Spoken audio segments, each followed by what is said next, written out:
네, 시청자 여러분 안녕하십니까? 경남 지역 이슈를 심층 분석해보는 시간 헬로 이슈 토크입니다.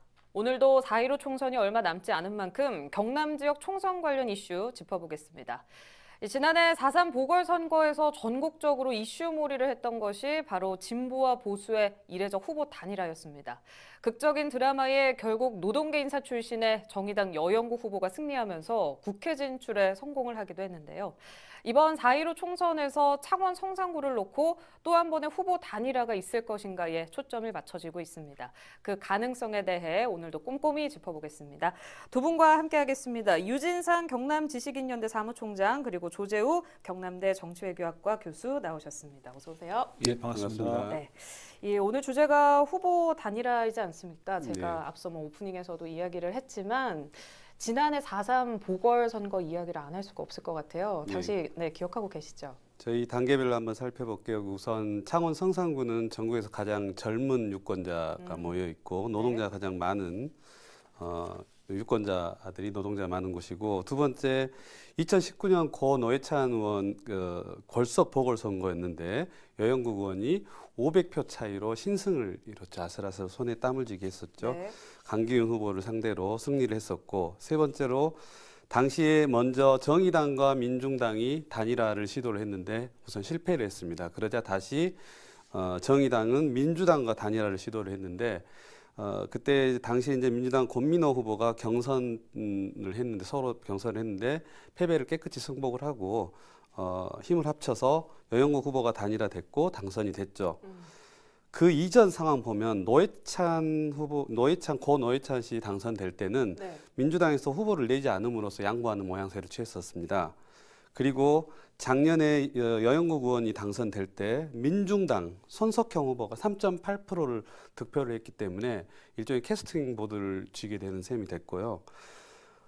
지난번에 너무나 이제 손에 땀을 쥐게 하는 승부였기 때문에 이번에도 역시 마찬가지로 정의당, 민주당 모두 단일화 실패하면 필패라는 그 인식은 공유를 하고 있을 겁니다.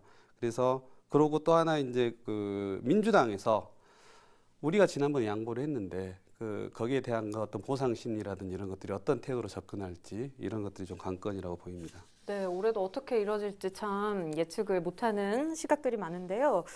이야기를 했지만요. 강기훈 후보가 아쉽게 패배를 했고 단일화 과정도 그렇고 표차도 그렇고 여영구 후보가 당시 당선 때 막 눈물을 흘리기도 했습니다. 지난 1년 동안 여영구 의원의 행보를 두고도 잘했다 아니면 조금 눈에 띄는 성과가 없다 반반이거든요. 어떻게 보세요? 일단 이제 작년 4월부터 국회의원 생활을 했으니까 1년 정도 안 되지 않습니까? 의정활동 행지가. 그래서 이런 상황에서 평을 좀 논하기가 좀 쉽지는 않고요. 그런데 이제 국민들이 20대 국회를 식물국회 또 빈손국회, 막장국회 이런 표현을 하고 있잖아요. 굉장히 이제 실망스러운 모습을 보여주는데 어떻게 됐든 간에 여영구 의원도 20대 국회의 하나의 구성원이니까 구성 일원이니까 그런 측면에서 보면 비판을 저는 받을 만하다고 보고 있습니다. 그런데 이 여영구 의원의 정당 소속이 정의당이지 않습니까? 정의당은 원내 교섭단체를 구성하지 못한 그런 정당이거든요. 그래서 실질적으로 정당, 이 두 정당이 민주당과 통합당이 사실상 국회를 주도하고 운영을 했고, 그런 측면에서 볼 때 국회 파행 책임을 논할 때 좀 여영구 의원 입장에서는 다소 억울한 면도 있을 수 있을 것 같다. 이렇게 생각을 하고 있고요. 제 개인적으로 볼 때는 이제 여영구 의원의 의정 활동에 대해서 좀 평가를 하자면 짧은 시간이지만 그럼에도 불구하고 나름 좀 활약은 펼쳤다 이렇게 평을 내리고 싶습니다. 이분이 이제 국회 상임위가 교육위 소속인데 지난 이제 국정감사 때 우리 고등학교 학생들이 가정형편이 어려가지고 교육비를 납입 못해서 수업을 제대로 못 받는다 이런 거를 이제 실태를 조사해가지고 낱낱이 공개를 한 적이 있거든요. 근데 이게 이제 좀 계기가 돼가지고 고교생 무상교육 법안이 이제 통과가 되었고, 그런 측면에서 볼 때 좀 교육위에서는 활동을 굉장히 좀 잘했다 이렇게 평을 내리고 싶고요. 그다음에 이제 본인의 공약상 중에 하나가 뭐냐면 이제 KTX를 정편하겠다 이렇게 이야기를 했는데 실제 이제 KTX 운행 횟수가 평일에는 1회, 금요일에는 2회, 주말에는 4회 정도 이렇게 정편이 되었거든요. 이런 부분은 나름대로 약속을 지켰고 어떻게 됐든 간에 1년 정도밖에 안 되니까 조금 평을 내리기는 그렇게 쉽지 않다 이렇게 이야기를 하고 싶습니다. 네, 앞으로 뭐 하게 된다면은 공약을 어떻게 내놓을지 그리고 앞으로의 행보에 좀 더 주목을 해야 되지 않을까 싶은데요. 이번 총선을 앞두고 역시 정의당 이렇게 놓고요. 민주당, 정의당, 민중당, 정의당 어떻게 후보가 단일화될까 많은 분들이 궁금해하고 계십니다. 아무래도 지난 4.3 보선 당시를 보면은 민주당과 정의당이 이렇게 단일화를 했기 때문에 이번에도 그러지 않을까 이런 시각들이 있거든요. 그렇죠. 좀 전에 제가 말씀드린 것처럼 민중당하고 정의당은 지난번에 단일화 실패했습니다. 그럼에도 불구하고 민주당과 정의당 이제 단일화 성공해서 이제 승리를 했는데 이번에는 이제 그 전 상황에는 거제시장 노련한 행정가인 거제시장 출신과 노동자 대표 이렇게 어떤 경선에서 결국 노동자 대표가 승리한 상황이기 때문에 그런 기류는 정확히 확인이 된 거거든요. 아무리 노련한 행정가고 해도 결국은 노동자에게 힘을 실어줄 거라는 게 상원 성상구의 특징이라는 게 여러 번에 걸쳐서 확인이 됐고, 근데 이번에는 좀 상황이 다른 게 민주당에서 이응석 후보를 이제 내놨는데 이응석 후보는 이 지역에서 아주 뿌리 깊은 시민 운동부터 시작해서 노동계에서도 아주 뿌리 깊게 아주 근간부터 토대를 닦아오고 본인 스스로 성장했던 사람이기 때문에 민주당에서 그동안 계속 양보했고 또 양보했는데 이번에 노동자 출신 후보를 출마를 시켰단 말이죠. 그리고 이제 어느 때보다 당선 가능성이 높아졌기 때문에 그 이응석 후보가 처음에 출마 선언을 할 때도 절대 양보란 없다 이렇게 강경한 어조로 이야기를 했고 아마 양측 모두 끝까지 쉽게 단일화 합의를 하지 쉽지 않을 거고 유리한 고지를 점유하기 위해서 끝까지 이제 신경전 막판까지 계속 될 거라고 보이고요.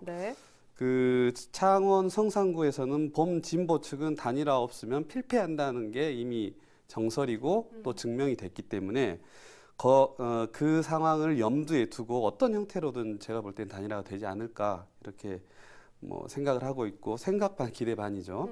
그리고 이제 특히 민중당의 서경철 후보는 여영구 후보와도 이제 관계가 돈독하고 좀 특별한 관계 있고 신년도 비슷하고 하기 때문에 지난번에 지난 앞선 보궐선거 때 민중당의 손석형 후보하고 경우하고는 지금 또 다른 상황이 펼쳐졌기 때문에 그 부분도 좀 유심히 볼 필요가 있습니다.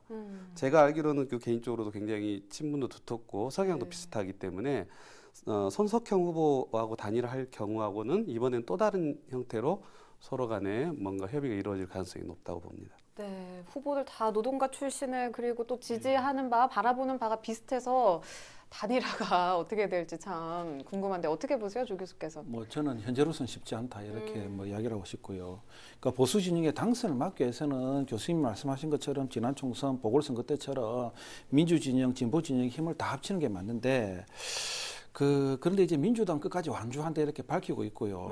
끝까지 뭐 간다고 이야기를 하고 있는 상황이고, 특히 이제 민주당이 그 20년 만에 이제 후보자를 내세웠거든요. 근데 그 전하고 지금의 위치는 확연히 다릅니다. 지금은 집권 여당이 위치해 있는 상황이기 때문에 후보자를 안 내는 것 자체가 좀 뭔가 문제가 있고 특히 이제 그 이번에 중도 사퇴한다면 당원하고 그 민주당을 지지하는 유권자들에게 상당히 그 좀 비판을 많이 맞을 가능성도 크고 이렇게 된다면 이제 민주당은 성산구에서 뭔가 후보를 내세울 이제 아무 기회조차가 없는 거예요. 그래서 그 유권자와 그 당원들에게 대한 도리가 아니라고 그렇게 지금 생각을 하고 있는 것 같습니다.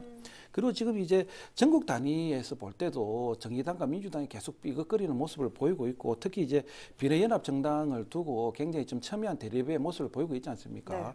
그 이런 점을 이제 고려해 볼 때 모든 상황을 종합적으로 볼 때 단일화는 쉽지 않다 이렇게 생각을 하고 있는데 그러나 이제 정치 자체가 생물이니까 뭐 좀 더 추이를 좀 지켜볼 필요성이 있지 않나 이렇게 보고는 있습니다. 네, 그러면 노동자 측면에서만 딱 봤을 때 여영국 후보, 이흥석 후보 이 둘 중에 승산은 누구에게 있다고 보세요? 참 곤란한 질문인데요. 뭐 바로 이게 좀 뭐 명확하게 대답하기는 좀 쉽지는 않고, 근데 이영수 후보는 그 집권 여당이 갖고 있는 프리미엄을 충분히 활용할 것이고, 또 창원 지역이 이제 5개 선거구가 있는데 그래도 이제 정부 여당과 그 문재인 대통령의 지지율이 가장 높은 곳이 창원 성산이고, 또 그 유권자들 자체가 좀 뭐랄까 젊은 층이 굉장히 많은 곳이 성산이거든요. 특히 이제 그 이분이 이제 그 민주노총의 본부장 출신이고요. 네. 그렇기 때문에 노동자의 삶을 그렇게 대변하면서 살아오신 분이니까 저는 이제 노동계 지분도 어느 정도 있다고 보고 있고요.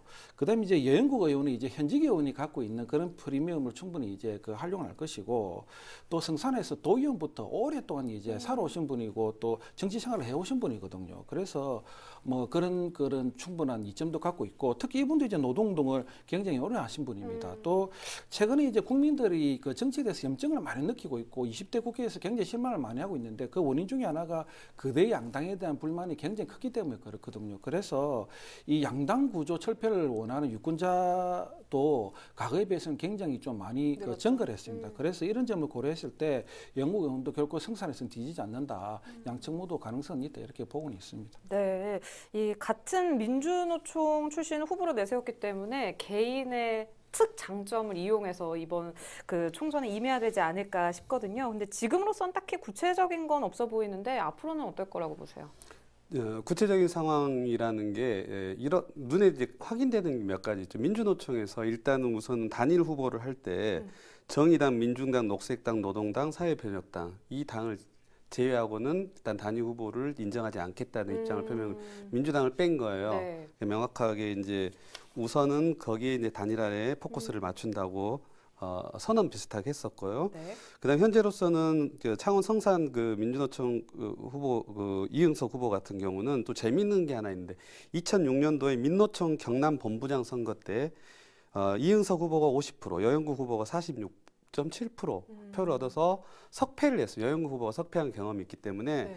둘 간에 또 미묘한 그런 관전 포인트가 있고, 그다음에 이제 사실 이응석 후보가 최근에 민주당에 입당했지만 그 전부터 오래 전부터 문재인 대통령, 박종훈 교육감, 김두관, 김경수 지사, 허성무 시장의 선거 대책 본부장을 자처하면서 굉장한 많은 힘을 실어줬기 때문에 사실은 이제 때가 됐다. 그리고 노동계 쪽에서도 그 우리 노동계의 일정 부분을 대변하고 있다는 그런 역할론이 이제 또 논란이 될 수가 있습니다. 그런 상황이고, 좀 전에 말한 것처럼 그 시민운동 원년 멤버이기도 한데 또 그 특이한 게 이분이 자기 공약을 굉장히 과감하게 내놓은 게 몇 개 있어요. 예를 들면 공공의료대학을 설립한다든지 달빛 어린이병원 이런 것들이 사실은 이쪽 노동계에서 지금 서경철 후보나 민중당이나 여영국 후보가 내놓으려고 하는 공약과 거의 유사하거든요. 그래서 공약의 어떤 통합이라는 이런 면에 있어서는 아까 이제 그 교수님께서 말씀하시기를 단일화 후보 내기가 이제 쉽지는 않을 거라고는 하셨지만, 이런 또 부분이 보면 서로 그 합의의 여지가 굉장히 폭이 넓다는 부분이 있고요. 사실 여영국 후보 같은 경우는 홍준표 도정이 가장 강력하게 저항하면서 지역을 지켰다는 게 프라이드나 이미지가 강하잖아요. 그런 반면에, 그리고 또 KTX 증편, 방위산업 예산 증액 이런 성과가 있는 반면에 에너지전환 특별법이나 사학법 등에서는 큰 역할을 하지를 못했습니다. 그래서 성과가 조금, 물론 1년밖에 안 하긴 했지만 공과가 조금 분명히 나뉜 면이 있고, 지금 아까 이 세 후보 모두 다 두산중공업 구조조정에 대한 이 부분하고 재난에 관련된 거, 그다음에 공공의과대학 설립 이런 것들이 약간 비슷한 공약으로 지금 나오고 있는 게 좀 특징입니다. 알겠습니다. 그 지난 11일에요. 민주노총 경남지역본부가 지지 예비후보 명단을 발표하면서 정의당 여영국 후보 그리고 민중당 서경철 후보를 단일화하는 것을 제안을 했습니다. 그리고 13일에 이제 두 정당 단일화 의견을 듣고 어떤 후보를 정하겠다라고 했었는데 이것조차 불발이 됐거든요. 여기에 대한 의미를 어떻게 봐야 될까요? 여영국 서경철 후보자 그리고 이제 민주노총이 함께 해가지고 뭐 좀 단일화에 대해서 회의를 한 것 같아요. 그런데 이제 명확한 결론을 내리지 못하고 또 뭐 회의가 끝이 난 것 같고, 과거에도 이제 양 진영 간 이제 단일화 시도는 계속 있어왔고 그러나 실패로 끝이 났거든요. 그러니까 여영국 후보는 본인이 그 현역 의원이니까 본인한테 좀 양보를 해달라. 내가 좀 더 경쟁력이 있지 않느냐 이렇게 이야기를 한 것 같고, 서영철 위원장은 이제 후보 등록까지는 기간이 있으니까 기간이 좀 남아 있으니까 그때까지는 이제 후보와 정당이 알아서 좀 활동을 하고 그때까지 추이를 좀 살펴보자 이렇게 이야기를 한 것 같아요. 제가 볼 때는 이제 서로 간만 보고 좀 마친 것 같은데 아무래도 이제 이게 단일화 방식의 그 접근이 있어가지고 양정당이 추구하는 게 다 다르거든요. 그 일각에서는 이제 현역 의원이 여영국 의원이 뭐 유리하니까 한 발짝 물러서는 게 단일화를 가는 데 하나의 큰 척경이 아닌가 이렇게 이야기도 하고 있는데, 그러나 그 상을 보면 그렇게 녹록지가 않습니다. 20대 총선을 앞두고 그 고 노회찬 의원 전국 스타지 않습니까? 이분하고 이제 손석형 후보 간의 경선이 펼쳐지는데 그 노회찬 의원이 진땀 뭐 승부로 겨우겨우 이겼거든요. 그래서 이게 좀 막상 뚜껑을 열어보면 쉽지가 않습니다. 그래서 양진영 모두 어떻게 교집합을 만들어 가느냐, 이게 이제 관건이 아닌가 이렇게 생각을 하고 있습니다. 네, 빠른 단일화를 내지 못하는 거는 아무래도 두 후보가 서로 딱 욕심이 있지 않을까 이렇게 보는 측면도 있거든요. 예. 여기에 대해서는 어떻게 보세요? 그러니까 단일화 방식이 추구하는 게 다 달라서 그런 거죠. 네, 알겠습니다. 다음 질문으로 넘어가 보겠습니다. 이 민주당 이흥석 후보는요, 민주노총 경남 본부장 출신이죠. 그런데 지지 후보에서 빠졌다, 민주당을 제외했다, 아까 뭐 말씀을 또 해주셨지만 여기에 대해서 좀 더 자세하게 덧붙여서 말씀 좀 해주시죠. 민주노총의 중심의 노동계들은 민주당을 진보 진영이라고 그렇게 보지는 않습니다. 그들의 입장에서는 그 민주당의 노동 정책이 좀 탐탁지 않고요. 그다음에 또 현 문재인 정부의 그 노동 정책에 대해서는 반개혁 노동 정책으로 규정을 하고 있거든요. 특히 이제 민주당뿐만 아니라 통합당도 그 노동 세력과 또 노동 문제를 논하거나 연대를 함께 할 때 어떤 세력과 힘을 합쳤냐면 한국노총과 함께 일을 했고, 네. 또 뭐 선거도 같이 연대를 했거든요. 지방선거는 물론이고 총선, 대선 전부 다 한국노총과 다 손을 잡았습니다. 그런 측면에서 좀 이제 그 민주노총이 좀 꺼려하는 부분도 있고요. 네. 그래서 이제 한국노총 인사들 중에서는 국회로 진출하신 분이 꽤 많아요. 네. 예, 이런 측면을 이제 고려할 때 이제 그 민주노총에서는 민주당을 진보 진영이라고 보지는 않고 있고, 언론에서도 민주당을 이제 진보 진영이라고 보기보다는 민주 진영 이렇게 네. 많이 규정을 하고 기사를 많이 쓰고 있습니다. 네, 그런데 이번에 민주당에서 노동계 출신의 후보를 내놔서 진보 진영이 참 긴장을 하고 있을 것 같습니다. 예. 어떨까요? 그 진보 진영에서는 특히 이제 그 정의당에서 단일화에 대한 목소리가 가장 그 많이 내고 있는 게 사실입니다. 네.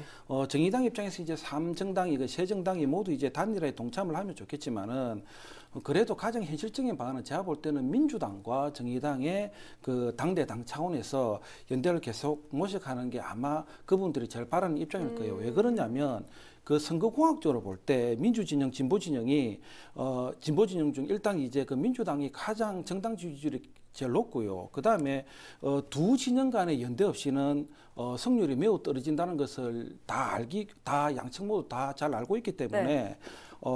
또 특히 이번에 이제 보수정당이 미래통합당으로 하나로 뭉쳐졌지 않습니까? 이런 부분을 두 정당이 모를 리가 없죠. 그렇죠. 그래서 만일 이제 각자 도생의 길로 가게 된다면 민주진영, 진보진영 모두 선거가 쉽지 않을 것을 다 분명히 알고 있는 사실이고, 네. 뭐 그렇게 된다면 이제 정당 차원에서 뭐 개인 중심의 선거 운동이 펼쳐지지 정당 간의 연대 모색은 굉장히 힘들어지거든요. 만일에 그렇게 갔을 때 민주진영에서는 민주당의 이영수 후보는 집권 여당의 프리미엄을 안고 중도 진영을 이제 끌어안으려고 하는 그런 선거 운동을 전개할 가능성이 높고요. 네. 그다음에 정의당 이영국 후보는 앞서 얘기한 것처럼 현역 의원의 프리미엄을 안고 선거에 임하지 않을까, 뭐 이렇게 보고 있습니다. 네, 알겠습니다. 그 정의당, 민중당, 뭐 민주당 어떤 조합이든지 간에요. 후보 단일화에 있어서 어떤 게 중요한 전략, 뭐 키로 될 거라고 보고 계세요, 유 총장께서? 우선 조금 그 힘들었던 게 그 민주당의 비례통합당이나 이런 데서 비례 후보를 내느냐 마느냐 하는 그런 논란 때문에 더 어려워진 상황이죠. 하지만 이제 지역 문제로 현안으로 돌아와 보면 역시 가장 이제 포인트가 되는 부분이 지역 제조업 몰락, 그리고 두산 중공업을 방치했는데 연달아서 또 청년 실업자들이 계속 생기는 이 상황을 어떻게 해서 누가 나와서 강력하게 자기가 자신 있게 해결할 수 있겠다고 해주는지, 이런 문제들이 키를 가지고 있고, 결국 그 문제들이 또 이 지역에서 가장 크게 지금 좌우하고 있는 청년 소외 문제하고도 또 연결이 돼 있거든요. 워낙에 젊은 유권자층이 많은 곳이라서. 그리고 이제 또 하나는 미래통합당도 노동자 후보를 하고 경선을 시켰잖아요. 그래서 그 미래통합당이 노동자들에게 지지받는 그런 부분에 얼마나 선전을 할지, 이 두 가지 정도가 아마 관건이 아닐까 싶습니다. 네, 여기까지 들어보도록 하겠습니다. 오늘은 유진상 경남지식인연대 사무총장 그리고 조재욱 경남대 정치외교학과 교수 모시고 이번 총선에서 창원 성산구의 후보 단일화 셈법을 분석해 봤습니다. 네, 노조 조직률이 높은 창원 성산 선거구에 노동계 인사 출마 열풍이 불어닥쳤습니다. 그 과정과 결과가 이번 총선에서도 어떻게 주목을 받을 수 있을지 쭉 지켜봐야 될 것 같습니다. 오늘 헬로 이슈 토크 여기서 마무리하겠습니다. 유튜브 채널 헬로 경남 통해서 오늘 방송 다시 보실 수 있습니다. 시청해주신 여러분 고맙습니다.